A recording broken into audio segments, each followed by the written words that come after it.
Chandra, welcome to the podcast. I appreciate you spending some time with me. The goal of this is to unpack for folks um, the journey. A lot of people will see some of the titles you've acquired, the transaction numbers you do in a single year, and it feels out of reach. And so, what I like to spend time doing is starting in the beginning and then kind of honing in on the behaviors or activities that took you to where you're at. So, why don't you just start us from the beginning? Because real estate was not your first career, and how did you end up in real estate? Absolutely, Leo. Thank you so much for having me in this podcast. And I'm very excited to be part of this and more than happy to share my journey. I did my master's from Texas A&M College Station. That's how my journey in US started. I came from India and then did my master's. And I worked in tech industry for almost 20 years. I was with a lot of Fortune 500 companies. I worked for Amazon, Expedia, Deloitte. I worked in tech industry for most of the time. And my journey started when I first bought my first home. That was in Washington in 2015. And I worked with another realtor. And once I bought my home, I felt so happy about it. I was so thrilled, and the happiness it's immeasurable, right? So I felt, why not me, right? So I wanted to see the happiness from the other side, and serve my clients and build their dreams. So it felt very exciting for me. That's how my journey started. And I got my license in Washington first. And then I was working with Amazon as well as, doing real estate for almost 4 years. And then I decided to become a full-time realtor in 2021. And I also got my Texas license at that time, and I'm serving both Washington and Texas since then. How was that first year? Because I mean, you put up numbers that most people hope to do in a 10-year career, and you do that in a single year. So, what was the first process? How did you decide what niche to go after? And I'm fascinated by even the unit count you do of buyers, right? So when I see solo agents where your type of production, it's normally listing focused, just because it takes less time per transaction. But you still manage to help lots and lots of buyers in a year. So I'd love to know the first steps. What did you uncover? Is there a superpower or a focus of yours? Yeah, in the first year, Leo, I did 60 transactions. 60. 60, yeah. Okay. That's unheard of, right? Like a great first year. We have a metric. If you do over 12 transactions in your first year, that makes you a superstar. And it's normally a slow climb. So it's like you do 3 transactions in the first 6 months and do 9 in the back half. But 60 is kind of unheard of. What were like month 1 versus 2 versus 3? How did you get to 60? Yeah. So first month, I think I did 7 transactions. First month. First month, I did 7 transactions. And so I was working for Amazon, and I was in a global team in Amazon. So I had teams in Europe and Asia and, everywhere all around the world. So my job was very demanding, and a lot of calls start from 5:30 a.m. and I work until 12 because I was doing real estate as well. So it was, jam packed throughout the day, and I was working 7 days a week. So you hadn't quit your full-time job yet? I quit in 2021, but in the first year, I was still with Amazon. I did real estate and Amazon for 4 years before I got into full-time real estate. Oh, wow. Yeah. So the first year, I had to prioritize a lot of stuff, Leo, because my time was very limited because I was doing, Amazon as well. So what happened was that I tried to optimize my time. For example, I used to focus on a lot of new construction initially, because with new construction, the leverage I had was I can schedule like a 2-hour window and ask all of my clients to come at the same time and meet them at the new construction. And my clients didn't mind. Again, it's all about setting expectations. I set them expectations that there will be a lot of other clients that are coming along with you, but you learn a lot of things because you're all first-time home buyers and you learn what questions they're asking, and there's a lot of information. I know a lot of people think that it's not a good idea to have a lot of clients at one time, but it worked out beautifully for me, and I could optimize my time. It's like you were almost doing a first-time homebuyer seminar at the new construction. And was it condos, single families? Was there a product that worked better than others? No, I didn't focus on that, Leo. I was more focused on, hey, let's start with new construction, because it really helped me to scale very fast. And to be honest, I didn't expect that real estate will pick up so fast for me. And in the second year, I did more than 100 transactions. Like I was going very, very fast. And I was not doing any marketing. I was not doing anything. It's just word of mouth. So the first community where I did like 7 transactions, I negotiated pretty hard with the builders. And then after that community closed, obviously people talk to each other, right? So they talk, hey, what kind of a deal you got? What kind of deal I got? They compared and they realized that, compared to their realtors, I did.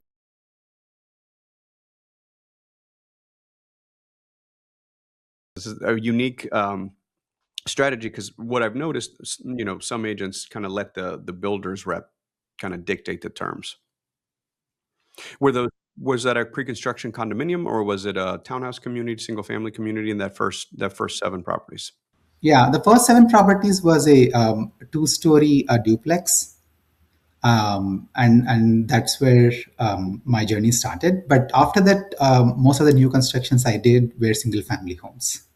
Got it. And did you focus on a specific community at a time? Did you say, I'm going to become the new construction expert? What was the thought process there? So what I used to do was I used to keep tab on what are the new constructions that are coming up, and they generally have a grand opening. So that specific weekend, I make sure that I collect all the details from the builder's agent in advance about the pricing, the community maps, and incentives, and everything else. And I do a lot of due diligence, and I put together a framework for the new buyers. I tell them, hey, these are all the things that are coming with the community, and I share all that information with upfront with all of the potential buyers, right?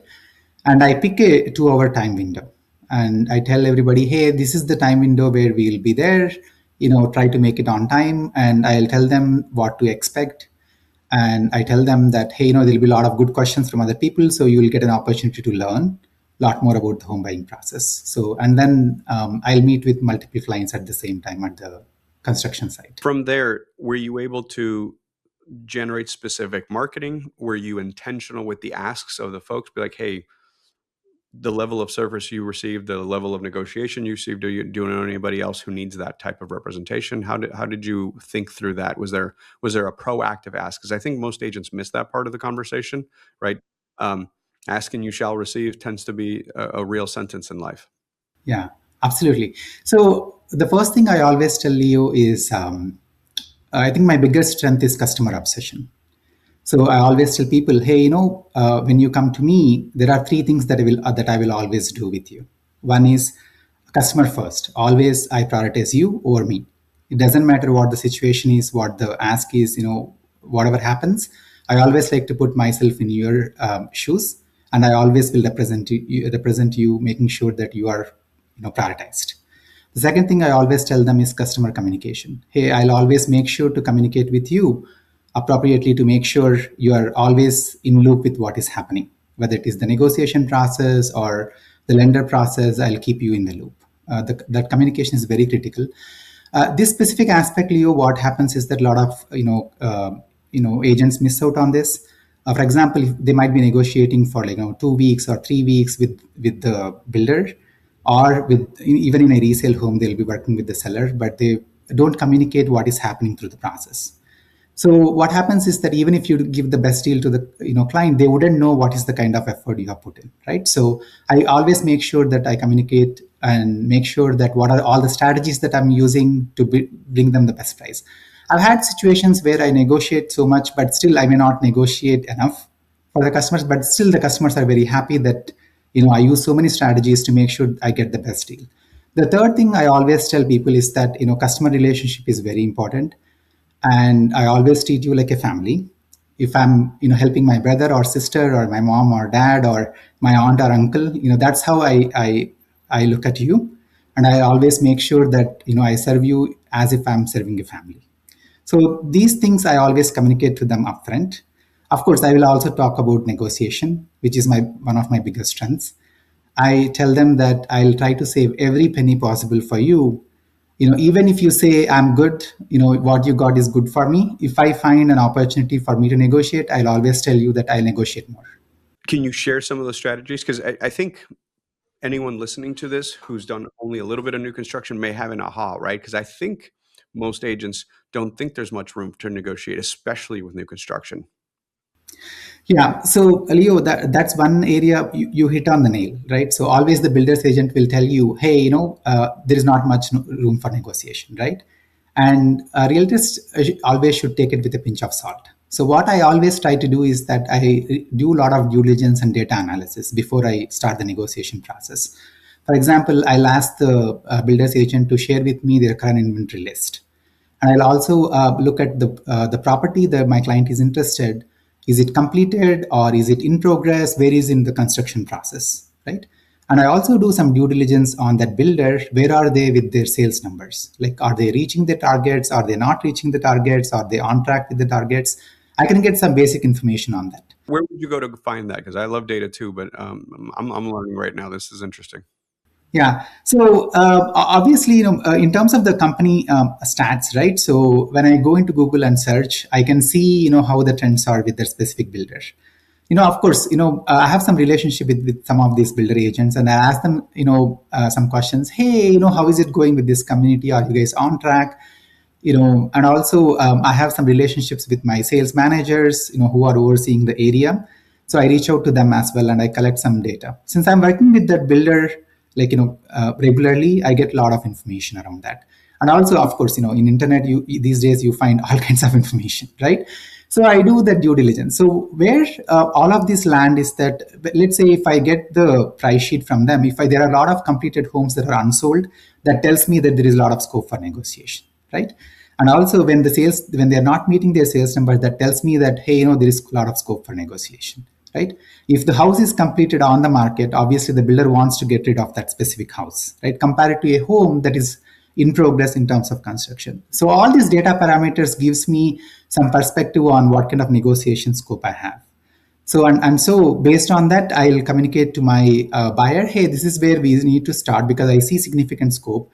And when I build the offer, I always try to do multiple things from a new construction perspective. For example, it's not just the price reduction. A lot of builders will be willing to negotiate on the credits. They will be willing to give a lot more updates because they don't want to show that the price has decreased because it impacts the entire community. So my strategy will be always, threefold. I always like to prioritize whatever updates that the buyer wants. We do all the due diligence and identify what are all the updates the buyer would like to get, and we include all of those updates in the offer. And also we do analysis on how much credit they want to get, just so that they can, buy discount points or decrease their principal. All of that, we do all that analysis. So all this analysis is done upfront before we place the offer. Do you actually present them with like offer terms? Because I know a lot of builders want to use their own contracts. Walk me through the offer presentation because this is a really interesting strategy. So depending on, I think most of the builders that I work with have one-page offer forms where you fill out the offer terms and you send it to the builder, and the builder then sends their own contract. Also, some local builders, they don't have their own contract, so we have to use MLS forms to put together the whole contract package to send it to them. So irrespective of this, I always talk through all of those terms with the buyer, and we get to a common conclusion. Hey, this is where we start. And I always tell them there will be some back and forth. It's not that that's where we will land. And I also tell them where we could potentially land based on the due diligence I've done. And then, we'll put together the one-page offer form and send it to the builder and have them look at it, and we go back and forth in the negotiation process. And what are some of the like best tactics? 'Cause I've never had someone explain it like that, and that's fascinating. Are there particular upgrades that builders tend to say yes to because maybe they're marked up very high and they're easy ones to grab? What are some of your favorites? My favorites are refrigerator, washer, dryer, blinds, garage door opener, and fireplace. Because these are things that, anyway, they have to get. Like, most of the customers have to get, irrespective of whether they're buying a primary home or investment home. My goal is to minimize the money the buyers have to spend upfront, right? So there could be some other upgrades. Oh, you could upgrade a tile, or you could upgrade a faucet. All of those things. I'm not saying they're not value add, but most customers may or may not want to spend money on it. But these things you can't. The blinds alone could be a serious cash up front, new construction that people completely forget about. Correct. So I focus on things that they have to spend time, spend money on for sure, and we focus on those things. And then if they have nice to haves, we'll include them. But I'll tell them, hey, these are nice to haves. If the builder comes back and gives us less upgrades, then we should prioritize the ones that we need to for sure get it. That's fascinating. And so from there, we've only gotten through year two. So you went from 60 transactions to 100 transactions. Did you maintain 100 transactions? When did you decide, okay, I'm burning the candle at both ends, I'm going to burn out? When was that shift? Um, it hasn't happened yet, to be honest, Leo. Yet last year I did 99 or 100 transactions, and we were at 101 million in sales volume last year. To be honest, I don't focus on the number of transactions, Leo. It's more the joy of helping people. If I don't feel the joy in a specific area, I let go of it. It doesn't matter whether I'm getting money or not getting money. At the end of the day, the joy that I get is serving customers. I'm very passionate about serving customers, and if I lose that joy in the process with any specific transactions, I let go of those types of transactions and I focus on the ones that I can find the joy. Right. Well, I was more curious about the transition from still working at Amazon to, like, when did you let that go? Because you probably could have let it go much sooner than you did. Yeah. So I work because I really enjoy working for Amazon. And so I was doing both Amazon and real estate. And that was during COVID. And 2019, 2020, 2021 were very, very, fast moving years. And I realized my transaction volumes were increasing quite fast, and I wanted to make sure I spend more time with my customers.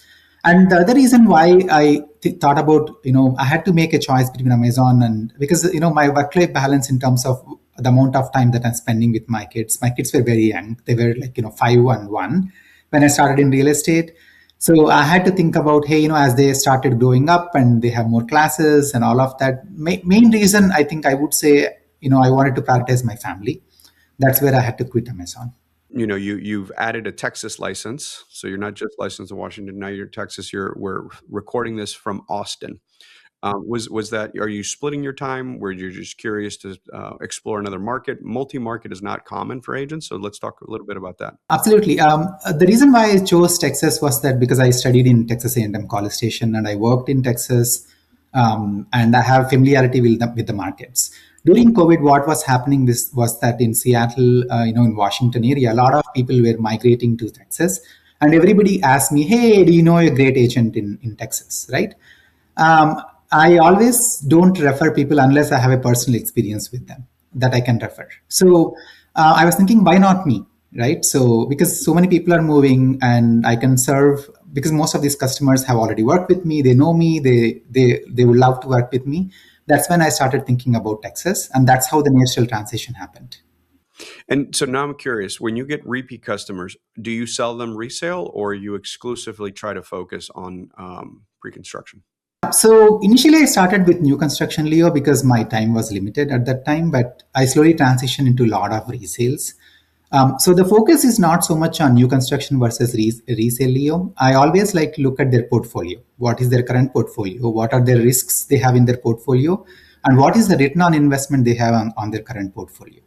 So assess those risks and ROI, and then I make suggestions based on resale or new construction. Guesstimate on 100 transactions, how many are new construction? And I'm asking this for anyone listening, because new construction does take a lot less time because you're not driving. So statistically, NAR says a buyer takes 87 hours in like 6 months, but mostly it's because you're showing 10, 15 properties in different times, different communities. So the leverage of, you were meeting multiple buyers in a 2-hour window. That's brilliant. I've never heard anyone do that, but that really works. So right now, I would say out of 100 transactions, probably 30 or 40 are new constructions, and then roughly the same amount of resales as well, and the remaining are listings. I would say listings are about like 20-30%. And so talk to me about how you split your time. Is it like when you say people said they're moving to Texas, you only support the ones moving to Austin, or were you covering the whole state? How did you think about that? That's an excellent question. I always like to work backwards from my customers, Leo. In this case, most of my customers were moving to Austin and Dallas. Those are the two cities where they were moving, and I prioritized those two cities. So that's what I focused on. And my focus was not on, I'll go and serve the whole state. My focus was on where are my customers and where are my customers moving. So I focused on Austin and Dallas, and that's how the journey in Texas started. And so was it, hey, I'm going to go for 1 week in a month and have as many customers meet me there? Did your family and you buy a second home and turned it into a lifestyle? Yeah, so initially, I was traveling to Texas back and forth. During that was right after COVID. Of course, I asked people to come and meet with me. The same process that I followed in Washington, I followed the same process. But then once I started, I was getting a lot of calls about Texas, and that's how the natural progression has happened. And I do a lot of resales as well in Texas. And in the last 1.5 years, I got a lot of requirements from my customers as well as new customers for commercial, because in Texas there is a lot of commercial market. So I started doing a lot of commercial transactions. And the reason why I got into commercial is that because commercial is really, really struggling in the last 1.5 years in Texas. And there are a lot of commercial transactions that have been in the market for 120 days, 200 days, more than a year. And the first transaction I did, when I ran the data, they were within 5 mile radius. Most of the lands were staying for more than 120 days or 200 days. And I sold this specific land transaction within a few days after it got listed. I used a different strategy compared to what was happening in the market, and it really, really worked. And the word spread, and I started getting a lot more listings in commercial. Commercial is a very large category. Residential is easy because we basically sell single families, condos, and townhouses. It's pretty straightforward. But commercial, it's a different world because you could do land, you can do industrial, you can do multifamily, you can do office, you could do all kinds of things. Was there a specific niche? And even in land, was it agricultural land? Was it development land? Talk to me about that. I started with commercial, Leo. Most of these lands are, ready to go for construction type of lands. Those are the, again, I didn't focus on specific transactions, but that's where I see there is a lot of need from my customers. And that's how I started. And I started focusing more on lands. Speculative, ready to go, like data centers, or it just didn't matter? If someone had some dirt they needed to sell, you were the man to do it. Correct. Yeah, it doesn't matter what it is. And right now, most of the commercial transactions are not buy and hold type transactions, Leo.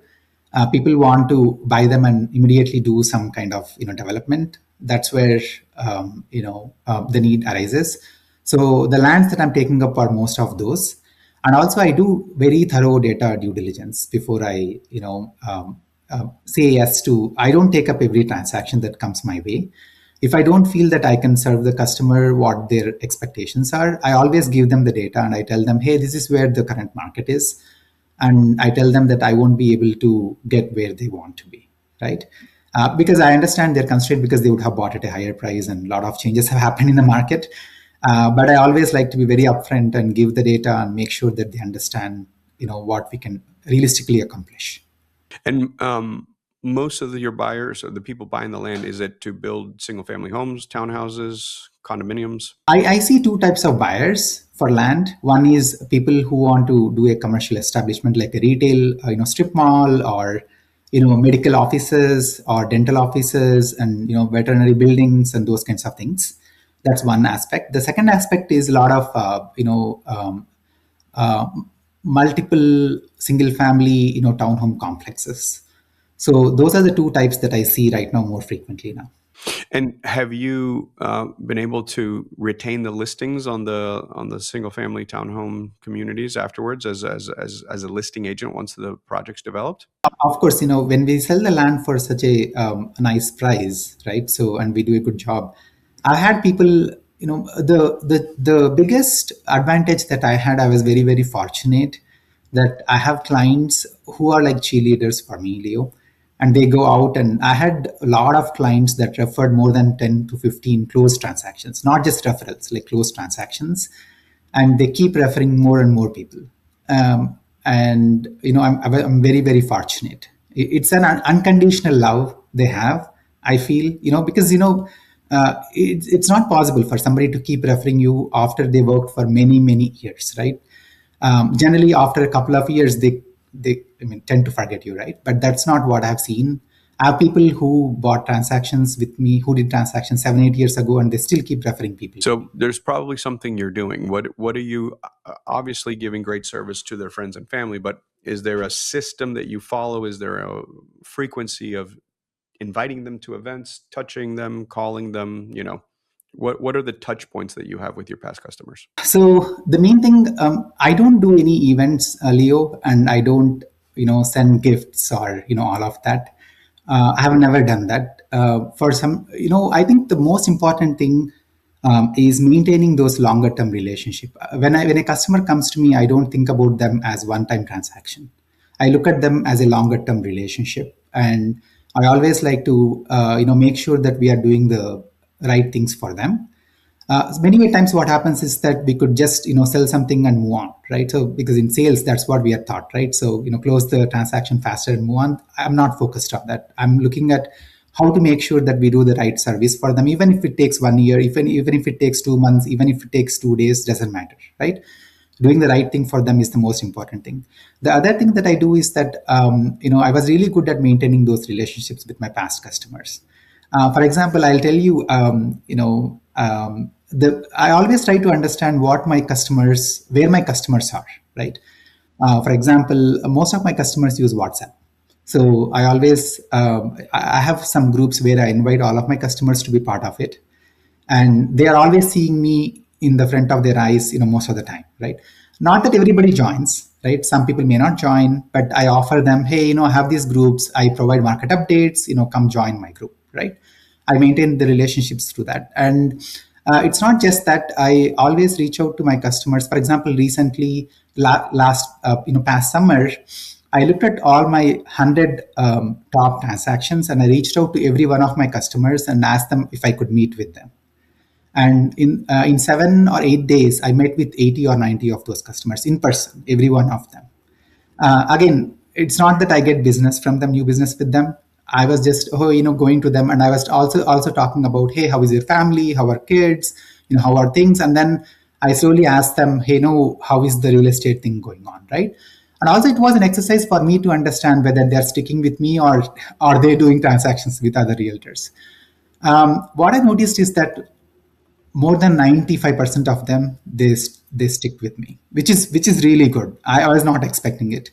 And then I also maintain relationships with customers. I reach out to them. Recently I reached out to almost 800 or 900 of my customers. I texted each one of them, how are you doing, how things are going, right? So, and I also told them that there are some really good opportunities in the market. If you are interested, we can talk about it, right? So I reached out to all of them. So I maintain a lot of one-on-one relationships as well, and I focus a lot more of my time on customer relationship, and I give the rest of the tasks to people that are helping me. So one thing that I can't give away is those customer interactions. One last question. So you first started spending time in Texas, but have you bought a second home? One in Austin, one in Dallas. Does the family come with you? What does that look like? I'm curious because I think some people are curious. So I actually talk about expanding outside to another geography very carefully. I don't think most agents should do expansion, but the ones that should have a logical plan, like migration of Washington to Texas, lifestyle, like you live in the Northeast and you want to spend your summers in Southern California. Like there are very real reasons to do it, or the opposite, spend your winters in Southern California. The summers in the Northeast are beautiful. But any insights as to what that looked like for you? I think COVID has really helped me, Leo, because I moved into a virtual model. And so what that means is that I could serve any of the states from anywhere. I think I don't have that restriction right now.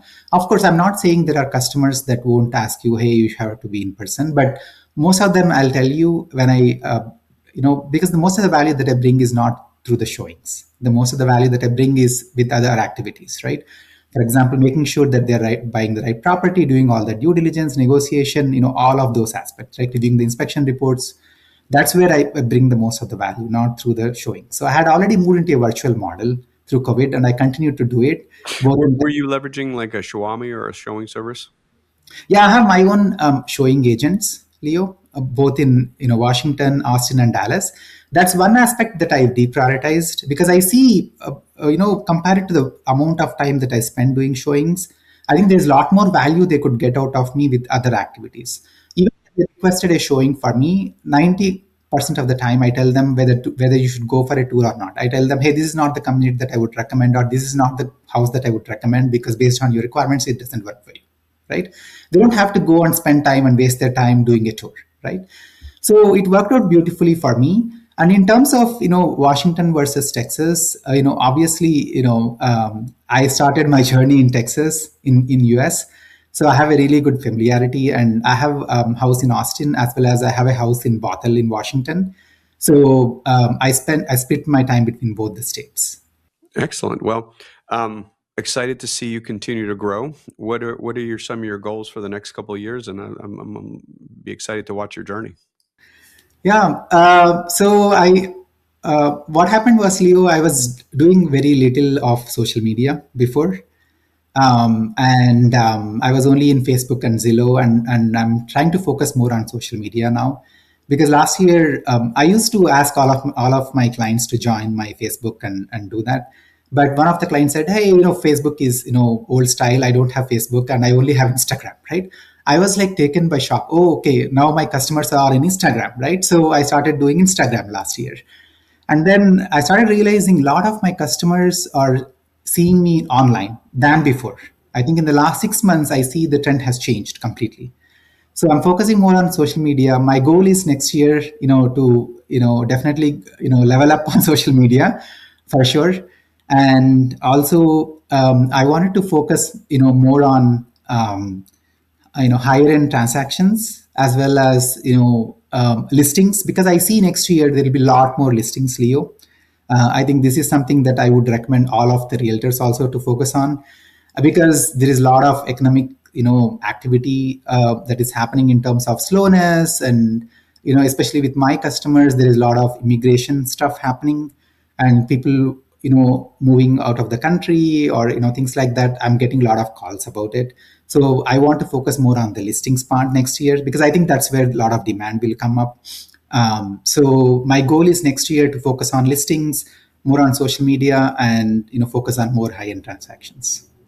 Well, Chandra, thank you so much for sharing. Your journey is inspiring, and I look forward to seeing you continue to crush it. Yeah, thank you so much, Leo, and really appreciate. To be honest, I didn't know about this podcast, Leo. When I got introduced to you in the top producer dinner, the first thing you told me is, hey, if somebody introduced me as the number one realtor for EXP, you said, "Hey, you should be part of my podcast." That's how this whole process has started. Thank you for having me here, and I really enjoyed Well, the thank conversation. you for sharing.